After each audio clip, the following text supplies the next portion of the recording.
नमस्कार शेतकरी बांधवांनो, जर तुमच्या बोरला पाणी नसेल किंवा पाणी थोडं कमी असेल तर त्याचं पाण्याची पातळीची लेवल वाढण्यासाठी आम्ही एक यंत्र बनवलेलं आहे, एक पद्धत बनवलेली आहे. याच्याबद्दल अधिक माहिती या सरांच्या माध्यमातून आपण जाणून घेऊ. बोर पुनर्भरण. Yes.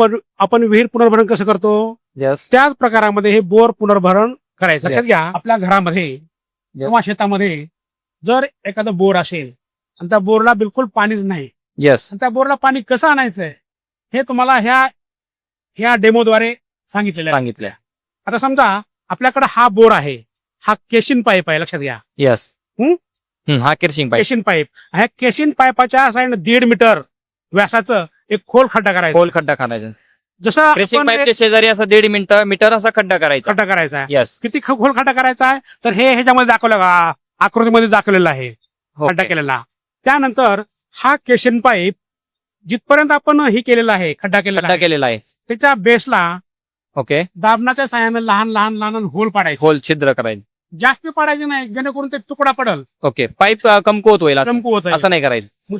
छिद्र पाडल्यानंतर नायलॉनच्या जाळीनं रॅप करायचं, गुंडाळून घ्यायचं. ओके. बरोबर आहे. हम्म. त्यानंतर या चित्रामध्ये कसं दाखवलं तुम्ही, जाड माती, दगड, वाळू जे काही लेअर बाय लेअर केले ना, ओके. कसं करायचं. आणि त्यानंतर शेवटी जाळी बसवायची. लक्षात घ्या, इथे जाळी बसवायची.